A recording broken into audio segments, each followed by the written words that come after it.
Ya Pak Prabowo kan nenek kakeknya meninggal di Belanda tuh. Kalau secara kulit ya, berarti beliau yang Londo Ireng tuh beliau. Apalagi dulu bapaknya pernah berontak. Justru kabinet bayangan itu ada karena tidak ada oposisi.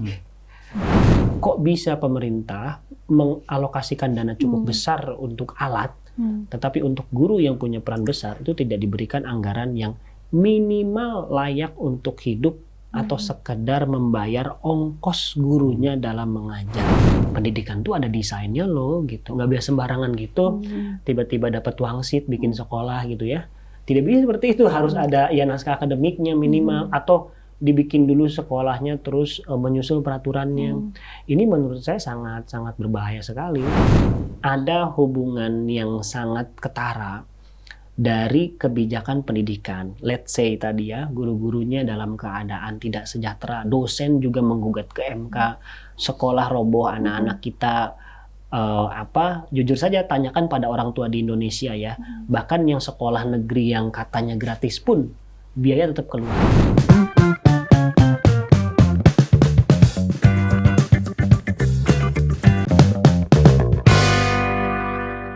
Ya, selamat Mas Iman sudah terpilih sebagai Menteri Pendidikan di Kabinet Bayangan. Selamat dulu dong, Pak Menteri Pendidikan. Pak Menteri, selamat selamat datang menjabat di Pak Menteri. Pojok Keramat, Terima kasih. tempat diskusi keramat. Sebelum saya mulai, ketika Anda masuk ke Kabinet Bayangan, belakangan kan Pak Presiden Pak Prabowo Subianto melontarkan sebutan khusus untuk pengkritiknya, pengamat, LSM dan lainnya sebagai Londo Ireng. Saya mau tahu dulu gimana pandangan Mas Iman terhadap sebutan itu. Iya, pertama saya guru ya, masih mengajar, guru sejarah, jadi mungkin perspektifnya perspektif sejarah ya. Jadi memang itu terjadi di masa lalu di sejarah. Istilah Londo Ireng ini kasarnya mungkin anteknya Belanda lah. Mungkin kulitnya sama seperti kita, tapi dia pro terhadap Belanda. Nah, mungkin dalam kacamata Presiden ini, Pak Presiden Prabowo, Londo Ireng itu kan ireng ya. Londo Ireng ya. Itu kan jurnalis, wartawan, LSM, dan semua yang mengkritik ya. Nah, kayaknya itu beda pengertian dengan Londo Ireng di masa lalu. Karena yang mengkritik ini kan bukan berarti pro terhadap asing, tidak membantu bangsa dan negara, atau tidak cinta negeri ini. Saya kira sebagai orang yang mengkritik juga, rasa-rasanya kita tidak selondo ireng itu gitu. Kalau Londo Ireng diartikan sebagai keterhubungan dengan Belanda gitu ya, ya Pak Prabowo kan nenek kakeknya meninggal di Belanda tuh. Kalau secara kulit ya, berarti beliau yang Londo Ireng tuh beliau. Apalagi dulu bapaknya pernah berontak kan terhadap negara Republik Indonesia. Kira-kira kalau di sejarah sih kita tahu itu gitu ya. Gitu. Mas Iman ini akhirnya memutuskan untuk bergabung di Kabinet Bayangan, jadi Menteri Pendidikan, menggabungkan 4 kementerian, ada Dikdasmen, Dikti Saintek, Kementerian Kebudayaan, ada Menko PMK.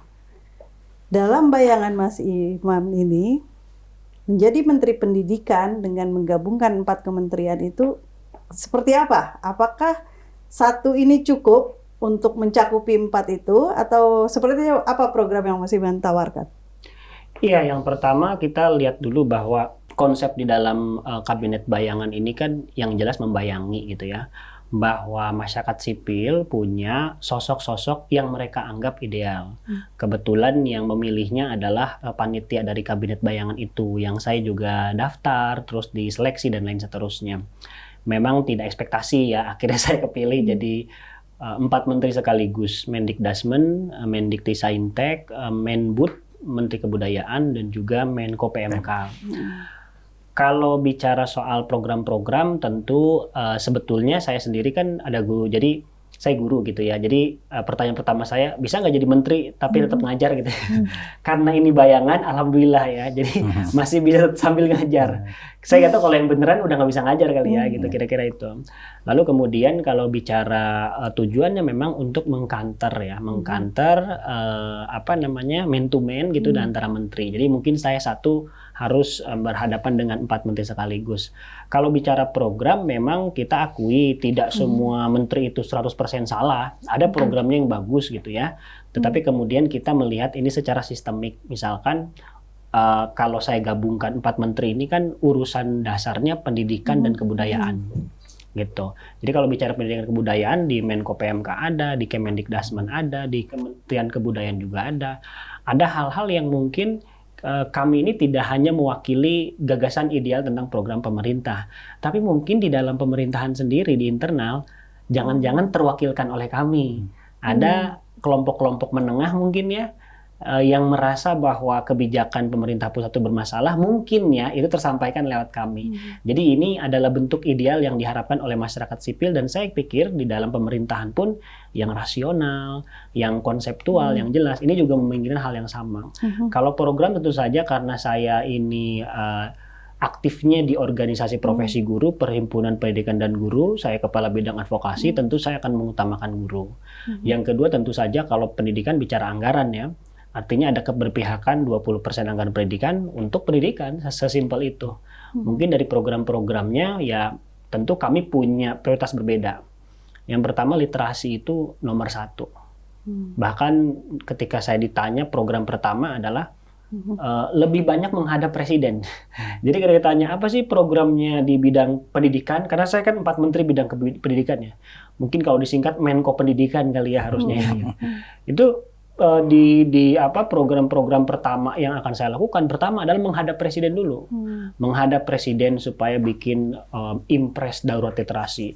Menghadap presiden supaya MBG tolong dipikirkan lagi. Menghadap presiden supaya KDMP tidak merusak sekolah lagi. Karena kan wilayah pendidikan wilayah saya. Jadi di pendidikan ini banyak persoalan yang sebetulnya tidak hanya di kementeriannya, tetapi pesan-pesan dari istananya juga kayaknya harus dikoreksi, harus diberitahu bahwa ini keliru loh, gitu kira-kira gitu. Kalau program secara umum kami tidak muluk, kami butuh yang basic, basic income untuk guru dan dosen, dan basic literasi untuk anak-anak kita. Mas tadi sempat disebut salah satunya tentang MBG kan, yang kita tahu menggerus anggaran pendidikan cukup banyak. Selama ini kan argumentasi pemerintah termasuk Presiden Prabowo menyatakan kalau MBG ini investasi SDM, sumber daya manusia. Apakah argumentasi itu cukup atau Menteri Pendidikan di Kabinet Bayangan punya pandangan lain?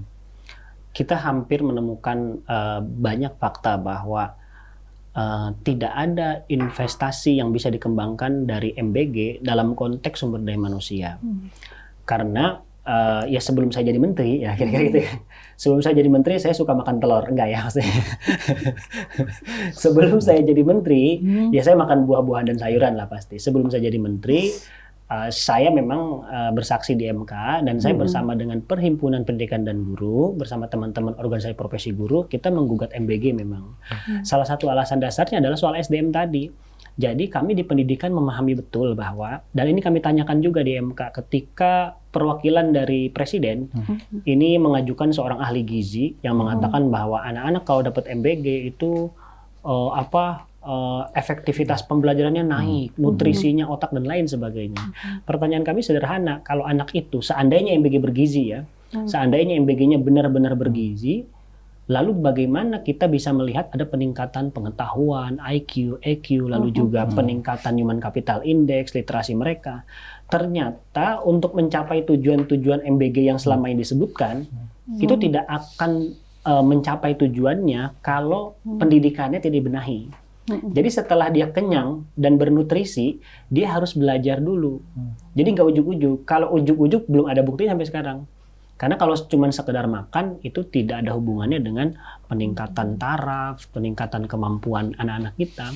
Nah, oleh karena itu ketika ditanya ada peningkatan SDM, kami sangat pesimis. Karena untuk meningkatkan SDM tidak hanya perut yang kenyang, tetapi juga belajar yang berkualitas. Seperti pisau dengan biji yang bergizi gitu ya, besi yang bergizi, tapi kan harus diasah.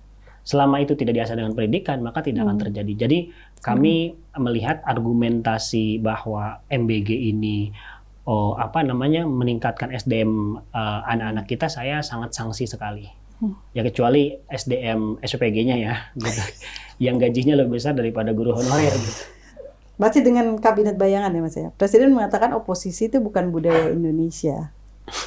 Nah, kabinet bayangan ini sebenarnya menjelaskan apa? Justru kabinet bayangan itu ada karena tidak ada oposisi. Seharusnya kan kami di masyarakat sipil atau kami di P2G kan ada perbedaan antara oposisi dan advokasi. Sebagaimana pekerjaan saya di organisasi P2G, pekerjaan kami adalah advokasi. Oposisi itu adalah kekuatan politik, partai politik.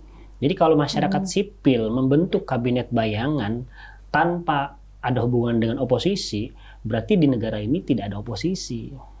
Dan itu berbahaya. Lantas siapa yang mengimbanginya? Kalau semua orang setuju dengan satu program, padahal programnya bermasalah, yang kena dampak kan kita. Artinya ketika masyarakat sipil membentuk kabinet bayangan, ini sudah apa ya, warningnya itu udah 2 lapis gitu. Ini tanda bahaya sebetulnya. Jadi bukan harus ditanggapi dengan ancaman, ini tanda bahaya yang level 2 gitu loh. Kalau ibarat makan cabai ya, ini sudah level 2 gitu. Level satunya apa, Mas? Level satunya adalah ketika tidak ada oposisi. Level 2-nya masyarakat sipil akhirnya bergerak sendiri bikin bayangan. Level 3-nya ya pasti kita tidak menginginkan itulah, kira-kira gitu. Mas, di sidang MK, selain soal MBG, Anda cukup terenyuh ketika menyampaikan soal kesejahteraan guru. Dan kita tahu selama ini kan tampaknya pemerintahan Presiden Prabowo lebih fokus ke MBG dibanding ke kesejahteraan guru. Sebenarnya apa yang ingin Menteri Pendidikan di Kabinet Bayangan sampaikan terkait kesejahteraan guru? Saya kira kalau kita mundur ke belakang, dalam janji kampanye Pak Prabowo Gibran 2024, itu salah satu janjinya adalah upah minimum untuk guru non-ASN. Mungkin itu yang membuat teman-teman guru mencoblos Prabowo Gibran ya. Jadi menurut kami sudah menjadi haknya kalau kita menagih janjinya. Jadi janjinya bukan hanya MBG, tapi upah minimum guru non-ASN. Apa itu? Ya guru-guru yang nggak sejahtera, yang dia bukan kategori ASN, honorer lah jelas, ini harus sejahtera. Jadi itu juga bagian dari janji Presiden. Apa yang kami harapkan? Sederhana, kalau di kabinet bayangan ini misalkan programnya, rekomendasinya dijalankan. Jadi sebelum menteri-menteri ini menjalankan programnya di lapangan, ketemu masyarakat, urgensi saya di pendidikan sepertinya lebih banyak bolak-balik istana kayaknya. Untuk mengingatkan istana. Yang pertama adalah kalau Prabowo Gibran dulu berkampanye upah minimum guru non-ASN, ya itu tinggal dilaksanakan. Bahkan kalau perlu kita buatkan draftnya, yaitu adalah PP upah minimum guru. Karena dasar undang-undangnya sudah ada di dalam Undang-Undang 14 tahun 2005 tentang guru dan dosen. Jadi tinggal PP-nya saja. Jadi kebijakan pendidikan ini saya nggak tahu kalau menteri bayangan yang lain ya. Kalau menteri bayangan di pendidikan itu saya bayangkan banyak bolak-balik istana. Karena pekerjaan kami banyak diambil istana kira-kira gitu. Jadi rekomendasi kami bukan hanya mengeluarkan program ke masyarakat atau pendidikan, tapi harus mengoreksi juga program-program yang dilakukan oleh istana karena akar masalahnya ada di sana. Waktu lagi di MK Anda sempat mengatakan bahwa karir guru di Indonesia gelap. Segelap apa yang bisa Anda gambarkan? Misalnya ketika Anda dipanggil ke istana nanti.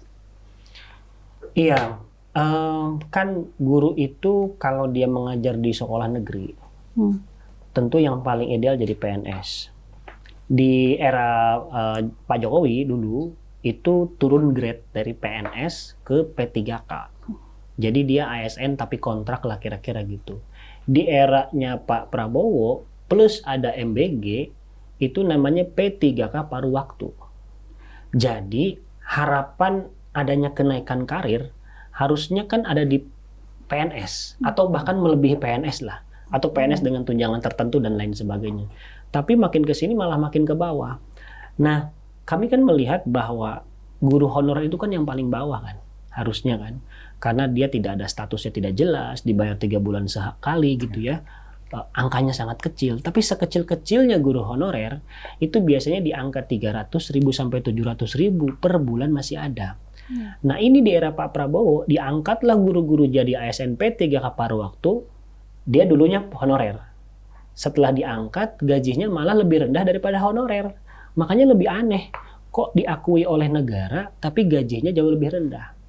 Setelah kami telisik, analisis, ternyata itu gara-gara uang transfer ke daerah yang harusnya menggaji para guru, diefisiensikan demi MBG sehingga daerah-daerah menggaji guru apa adanya dan dilegalisir dengan Kepmen 16 2025 yang mengadakan P3K paruh waktu. Jadi di era Prabowo ketidaksejahteraan guru itu diselenggarakan gitu loh.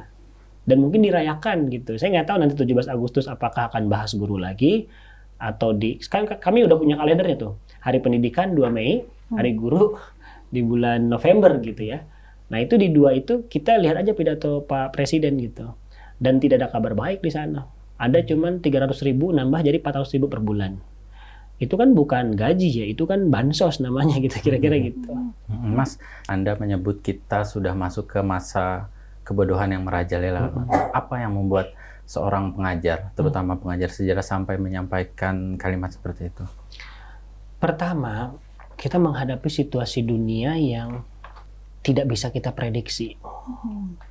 Di level 1, kita menghadapi digitalisasi. Kita mengalami disrupsi gara-gara digitalisasi.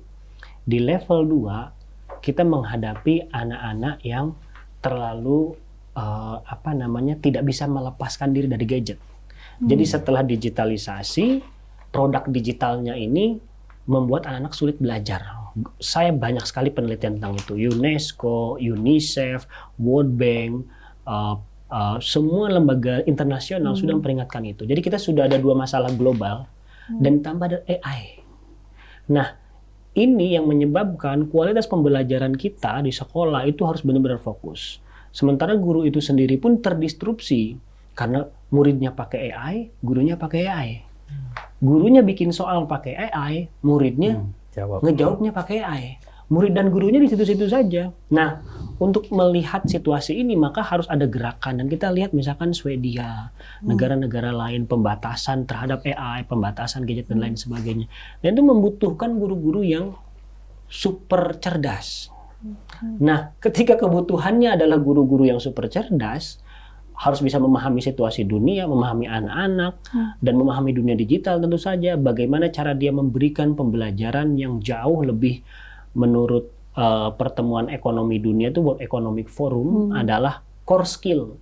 Skill inti yang dibutuhkan di masa depan pekerjaan, future jobs di 2025-2026, itu harus didapatkan anak kita di sekolah. Tapi kan prasyaratnya gurunya harus bagus. Lantas bagaimana kita mengharapkan guru yang bagus dari gaji yang 50.000 per bulan di Kabupaten Sumedang? 300.000, 139.000 di Kabupaten Dompu per bulan, 100.000 di Musirawas. Di daerah Jawa Barat beberapa kabupaten itu hanya 500.000. Dan menurut saya ini tidak menggambarkan kepedulian negara terhadap pendidikan gitu. Bahkan guru-guru yang namanya P3K yang di atasnya paruh waktu itu mendapatkan pemecatan massal di akhir tahun 2025 gara-gara diketok palu anggaran 2026 mengetahui bahwa anggaran untuk daerah sudah tidak ada. Jadi sangat gelap gulita, kebodohan sedang merajalela bukan hanya dari eksternal, dunia digital, AI, tetapi dari internal tidak ada perlindungan khusus untuk melihat itu. Malah bagi-bagi smartboard. Bayangkan ya, harga smartboardnya itu lebih besar daripada gaji gurunya. Dan itu menjadi paradoks menurut kami ketika ada guru honorer di sekolahnya diberikan smartboard. Kok bisa pemerintah mengalokasikan dana cukup besar untuk alat, tetapi untuk guru yang punya peran besar itu tidak diberikan anggaran yang minimal layak untuk hidup atau sekedar membayar ongkos gurunya dalam mengajar. Dan saya kira itu adalah upaya secara langsung membiarkan pembodohan massal terjadi. Kebodohan merajalela dan negara tidak berbuat banyak menurut saya. Kami sejak tahun 2022 itu sudah merekomendasikan ada protokol AI untuk pendidikan loh. Kami sudah berusaha menghentikan itu. Dan kita sudah menyampaikan itu sejak lama. Contohnya. Membahas tentang kebodohan yang merajalela. Apa yang Anda rasakan ketika kepala BGN tertangkap dan terindikasi melakukan korupsi dari uang negara? Pemerintah menurut saya menganggap ya walaupun kebodohan merajalela ya, masyarakat kita bisa berpikir Saya sendiri misalkan ketika lebaran pulang kampung, mungkin 5 dari 10 keluarga saya terlibat dalam BGN, MBG, pegawai, SPPG, dan masyarakat yang di sekolah-sekolah melihat bagaimana cara mereka membagikan makanan, rebutan proyek, bagaimana cara investasinya yang kasar, kong kali kong antara pejabat aparat dan lain sebagainya, itu tontonan sehari-hari. Dan itu gosip-gosip di warung-warung kopi yang kita lihat sehari-hari. Dan buktinya ada. Terlihatlah ada kong kali kong ini, keracunan dan lain sebagainya. Keracunan, satu keracunan terjadi, itu sebetulnya menandakan ada masalah yang sangat sistemik terhadap BGN. Jadi bukan soal dapurnya dikurangi, sistemnya bagaimana? Karena sejak awal kami dari P2G tidak melihat bahwa MBG yang sekarang terjadi itu akan berkontribusi terhadap meningkatnya potensi sumber daya manusia kita. Itu yang terjadi adalah kong kali kong. Jadi sangat terlihat kok. Kita di sekolah, ada sekolah dapat lele mentah. Bagaimana separah itu mekanisme yang sistemik di dalam BGN sehingga satu itu dibiarkan. Sampai hari ini anak-anak kita keracunan, guru keracunan itu ada. Guru keracunan, murid keracunan, menurut kami itu tindakan kriminal yang sampai hari ini tidak ada satupun yang ditangkap. Jadi penanda bahwa MBG ini adalah malapetaka bagi dunia pendidikan itu sudah terlihat. Keracunannya nggak berhenti kok, selalu ada gitu. Dan saya kira analogi bus ya yang selama ini sering kita dengar gitu ya, mobil bus. Ini mobil busnya parah, kacanya pecah, bannya bolong, mesinnya hancur. Jadi kalau dipaksa jalan, ya kita akan melihat kehancuran lagi. Kecuali dihentikan, masukkan bengkel, dan ketahui semuanya. Sekarang kita cuma tahu supirnya doang yang korupsi. Lah bagaimana yang di bawah? Jadi menurut kami, apalagi dia memalak anggaran pendidikan yang seharusnya untuk anak-anak sekolah, perbaikan infrastruktur dan lain sebagainya. Jadi saya tidak melihat harapan bahwa BGN dan program MBG ini punya kontribusi terhadap pendidikan.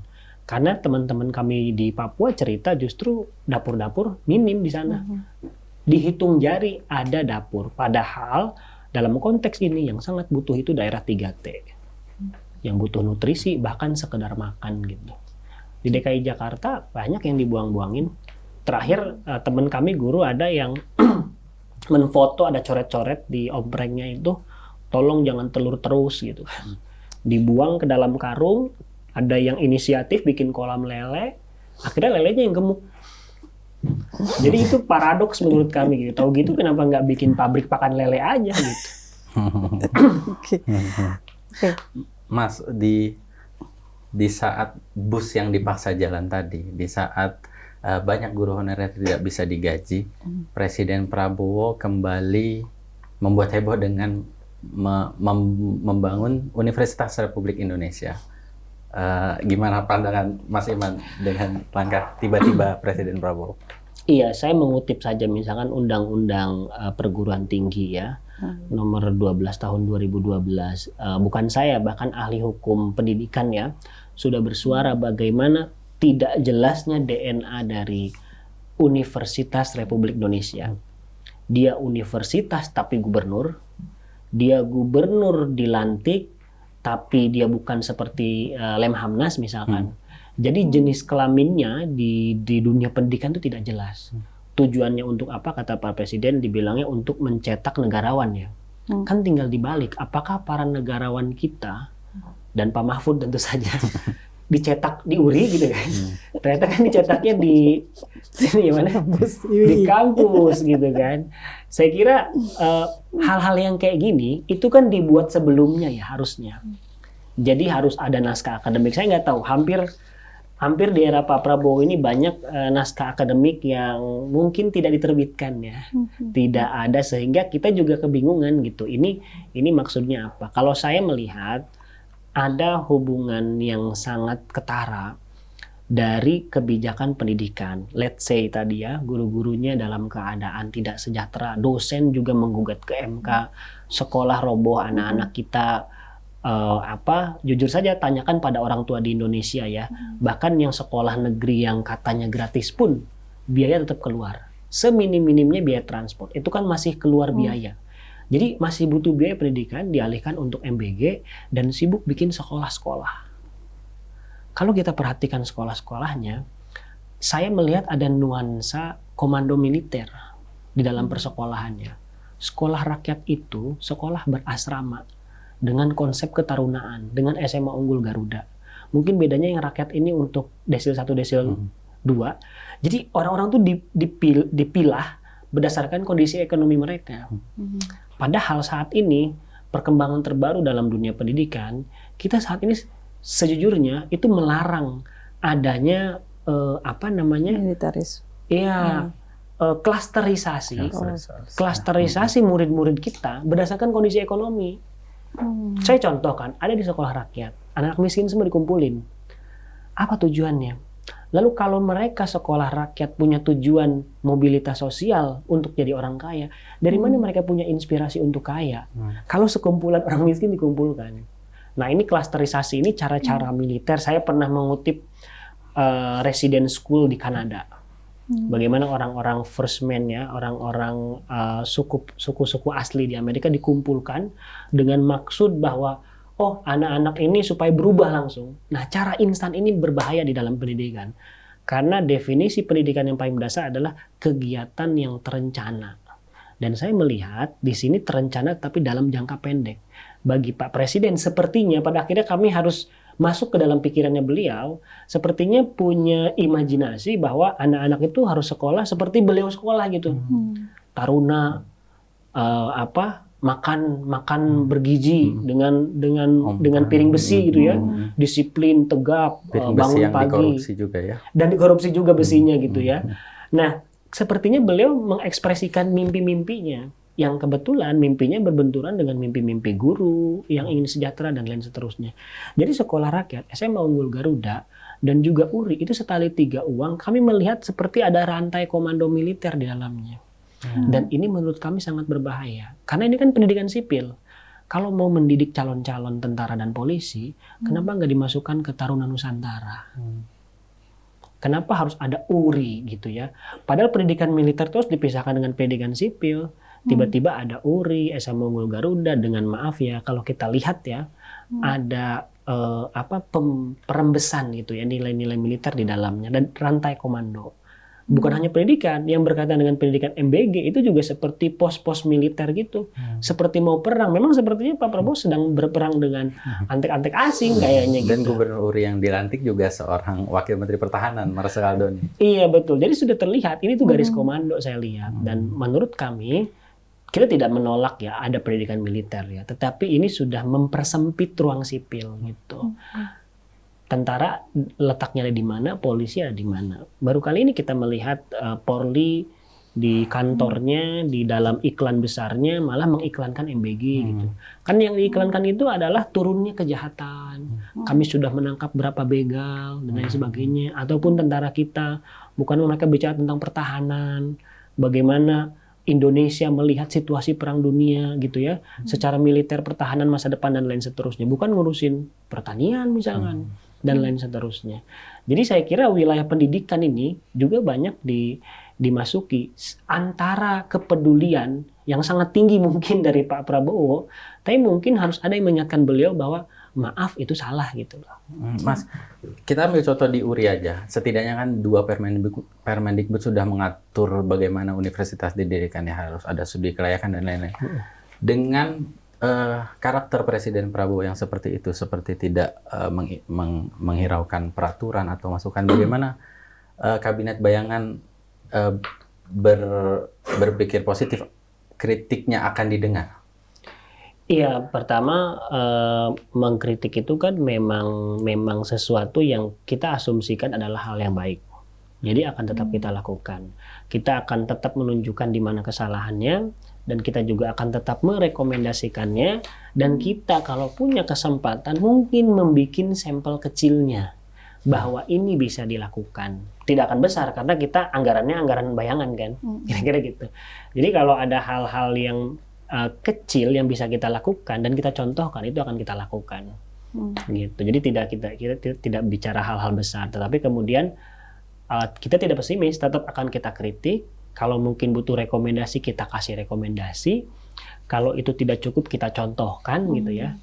Karena di dalam dunia pendidikan, mengajar itu dan mengedukasi itu memang caranya ada banyak. Dan ini salah satu kita ketemu dengan murid-murid yang gampang menangkap penjelasan, ada yang kurang menangkap penjelasan, ada yang ketika dijelaskan tantrum, ada Bu, ada. Kita mengalami itu. Dijelaskan malah tantrum gitu. Ini anak-anak murid di sekolah ya. Ada. Jadi kami sebagai guru mengalami itu dan kita memang harus sabar gitu ya. Tapi dalam rangka mengajar. Tapi kan mereka udah pada dewasa, masa sih harus diajarin gitu loh. Kira-kira itu. Mas Iman, mungkin sedikit komparasi ya. Sistem pendidikan kita ini kan beberapa kali mengalami perubahan ya. Di setiap pergantian menteri itu kita selalu melihat ada perubahan-perubahan itu. Jika dikomparasi dari yang sebelum-sebelumnya dengan pemerintahan saat ini lebih mencerahkan menuju Indonesia emas atau arahnya lebih mencemaskan gitu? Saya kira di dalam dunia pendidikan tuh kita punya hitung-hitungannya. Namanya Human Capital Index, skor PISA literasi numerasi, lalu juga skor-skor lain lah yang ada hitungannya, ANBK misalkan, AN dan lain seterusnya. Nah, kita bisa melihat trennya di sana. Nah, dan kita harus melihat juga kontribusinya karena yang disebut dengan tambahan gizi dari MBG itu risetnya belum jelas. Bagaimana mereka menambah gitu.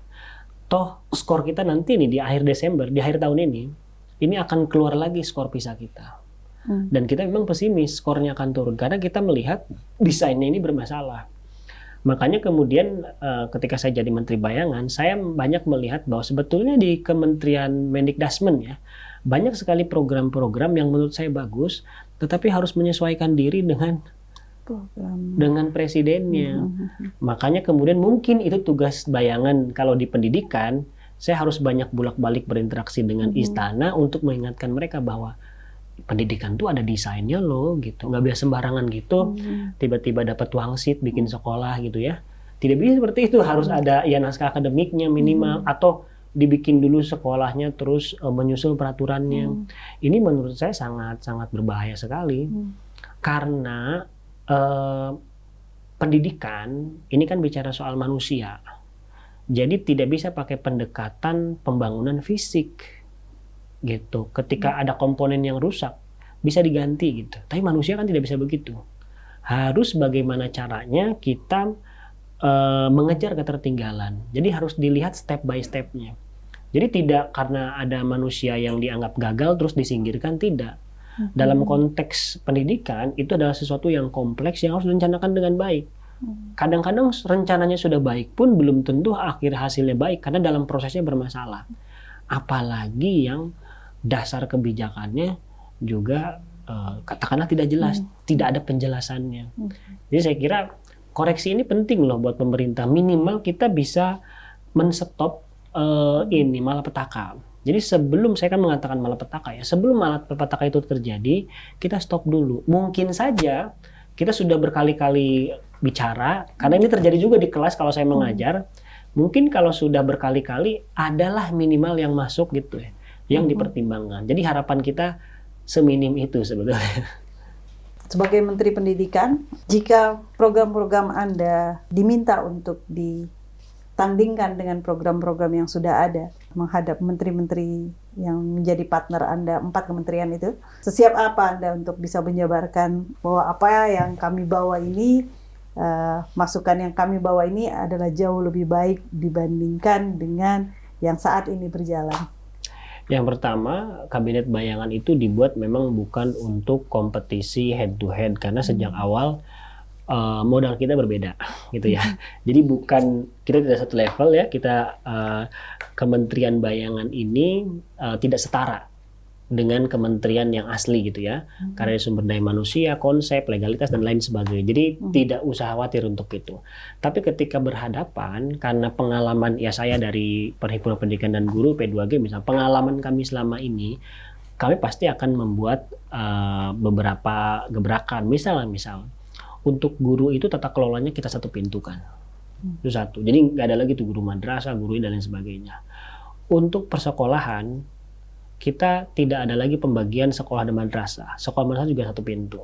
Itu mungkin akan menimbulkan banyak persoalan. Sekolah rakyat dan juga SMA Unggul Garuda, itu bukan mandatnya Kementerian Sosial dan juga Kemendikbudristek. Itu juga kalau bisa kami ambil gitu untuk jadi satu pintu. Jadi dalam pengaturan semacam itu harus sistemik. Jadi tidak terpilah-pilah tuh. Ada beda kementerian, maaf ya. Sejak kapan Kemensos punya reputasi dalam bikin sekolah? Dia bikin penampungan aja belum tentu bagus gitu kan. Nah, itu beberapa program. Jadi yang pertama kami fokus ke gurunya, tata kelolanya kita betulkan menjadi satu pintu, lalu persekolahannya kita buat sangat tersistematisasi dan juga terhubung. Kalau sekarang kan tidak jelas, lalu di level undang-undangnya juga harus kita perbaiki karena pasti akan berbenturan dengan undang-undang, tata kelola guru pusat dan daerah kita betulkan. Dan juga tadi yang saya sebut bahwa semua program ini mau tidak mau harus menjurus kepada persoalan yang paling mendasar dan penting, yaitu kemampuan literasi kita, literasi numerasi kita. Dan ini kebetulan kami melihat bahwa ada upaya-upaya dilakukan oleh kementerian yang benarnya, yang sebenarnya Kemendikbudristek misalkan, tapi sepertinya terhalang ke istana. Oleh karena itu rekomendasi kami adalah meyakinkan presiden untuk membuat peraturan yang membuat menteri-menterinya ini bisa menjalankan tugasnya. Sedikit saya potong. Anda tadi kayaknya 2 kali mengatakan ini terhambat di istana, ini terhambat di istana. Betul. Artinya sebenarnya programnya udah baik, tapi tidak dijalankan karena terhambat di istana atau kayak gimana penjelasannya? Yang paling mendasar itu kan anggaran. Ketika kementerian-kementerian ini kan ada 4 kementerian akan berjalan. Ketika akan berjalan, dananya tiba-tiba turun. Sehingga kemudian hal-hal ideal yang akan dicapai itu tidak akan tercapai. Jadi sudah kelihatan. Lalu kemudian misalkan, tapi bukan berarti tidak ada kritik ya. Misalkan Kemendikbudristek yang sekarang bikin program namanya Sekolah Nasional Terintegrasi (SNT). Itu menurut kami program bagus selama dibuat di daerah 3T, karena kami mensupport setiap peningkatan kualitas pendidikan daerah 3T itu kami dukung sepenuhnya. Pertama daerah 3T, kedua kembali ke tujuan utama pendidikan dasar. Untuk menyelesaikan masalah kualitas pendidikan anak-anak kita itu harus dari dasar. Karena saya tahu betul sebagai guru memperbaiki anak-anak di SMP ketika dasarnya berantakan itu akan sulit. Jadi itu program yang sangat bagus, tapi ada kritiknya. Karena yang kami bayangkan itu adalah dari sekolah dasar, ternyata ketika bikin kebijakan itu dari SMP sampai SMA. Padahal masalah kita saat ini itu sekolah dasar. Jadi ada kadang-kadang program bagus, tetapi kemudian ketika dikeluarkan kok jadi begini gitu. Makanya saya kira selain daripada tadi kritik, ada juga masukan, ada hal bagus yang harus kita teruskan gitu. Itu sih saya kira beberapa hal. Ya Kementerian Kebudayaan misalkan ngapain nulis sejarah baru gitu. Yang kita butuhkan tuh banyak penelitian, pendanaan penelitian baru gitu. Sejarah resmi untuk apa lagi diresmikan lagi gitu. Nah, kalau saya jadi menteri di sini ya, di Menteri Bayangan, saya akan hentikan aja itu penulisan buku sejarah. Kenapa dihentikan, Mas? Kebutuhannya apa? Pertanyaan kami kebutuhannya apa? Kebutuhan yang kita sekarang itu adalah buku teks sekolah yang ada di Indonesia itu perlu dirunut lagi dari SD sampai SMA. Jangan-jangan ini urutan kurikulumnya tidak nyambung. Karena laporan-laporan yang kita terima misalkan ada orang tua ngerjain PR anak SD, orang tuanya bingung. Pernah dengar nggak? Itu persoalan serius. Termasuk juga buku-buku tadi, buku-buku penyediaan. Yang kita butuhkan itu buku-buku berkualitas di perpustakaan sekolah. Bukan untuk menyeragamkan pemahaman tentang sejarah. Jadi menurut saya urgensinya bukan di situ. Mas, tapi sekali lagi pertanyaan kritisnya tentu kalau Menteri Pendidikan di Kabinet Merah Putih, Menko PMK di Kabinet Merah Putih, bahkan Menteri Kebudayaan yang merupakan orang terdekat Prabowo tidak bisa memberi masukan kepada Presiden Prabowo, bagaimana Menteri Pendidikan di Kabinet Bayangan berharap bisa didengarkan oleh Presiden Prabowo? Ya, sebetulnya kami merasa bahwa kita punya opportunity ya, punya kesempatan untuk berbicara secara lugas gitu. Dan bayangkan menjadi seorang presiden punya menteri yang nggak berani ngomong, tapi ada juga menteri di luar sana berani ngomong. Kira-kira menurut kami kemungkinan didengarnya lebih tinggi. Didengar ya. Tetapi apakah akan dijalankan atau tidak itu hasilnya sejarah lah kira-kira gitu. Tapi minimal ini menjadi terdengar lebih rinci karena kami melihat ya memang sepertinya kesempatan untuk didengar itu juga tidak banyak gitu. Dan saya kira ini adalah cara yang paling terhormat ya untuk memperingati pemerintah ketika berada di jalan yang salah, terutama untuk pendidikan lah. Makanya mendesak sekali menurut saya untuk membuat, kalau kita mengkritik secara non kabinet ya, karena Anda ini londo ireng, Anda ini antek asing dan lain sebagainya. Bagaimana kalau kita mengumpamakan kita ini adalah kabinet gitu. Kita jelaskan sebagaimana seolah-olah kita menteri gitu. Mungkin saja akan tersadarkan dan akan mulai merevisi kebijakannya secara ideal begitu. Minimal kalau tidak didengarkan oleh presiden, kan rakyat bisa melihat. Kan rakyat bisa mendengar juga. Oh iya ya, ternyata bisa loh kita melakukan ini gitu dan itu. Mungkin skupnya kecil, nggak akan besar. Oke. Mas, terakhir satu pertanyaan. Biasanya kalau kabinet baru dilantik, menterinya ditanyakan program 100 harinya apa nih? Gitu. Apa program 100 hari dari Menteri Pendidikan di Kabinet Bayangan? Iya, sebetulnya ini adalah program yang sangat sederhana. Saya menyebutnya back to basic, kembali ke dasar. Yang pertama adalah pengentasan tentang literasi dasar kita. Yang kedua adalah kesejahteraan dasar untuk dosen dan juga guru. Yang ketiga adalah keberadaan sumber belajar yang paling mendasar. Apa itu? Buku-buku dan perpustakaan yang anggarannya dipotong kemarin. Nah, kalau saya di pendidikan itu menyadari bahwa sebelum program ini disampaikan kepada masyarakat, saya harus ke presiden dulu. Karena program-program ini banyak sekali yang maaf ya diambil alih oleh presiden. Sehingga kemudian saya harus bilang dulu, Pak Presiden, untuk kesejahteraan guru dan dosen, Bapak harus mengeluarkan ini. Supaya legalitas saya sebagai menteri itu bisa langsung jalan. Makanya mungkin akan berbeda dengan menteri yang lain kali ya. Baik, Mas. Terima kasih. Selamat bekerja di Kabinet Bayangan dan semoga suara dari Kabinet Bayangan ini, terutama dari Menteri Pendidikan, segera didengar oleh Presiden. Terima kasih, Mas. Baik, sama-sama.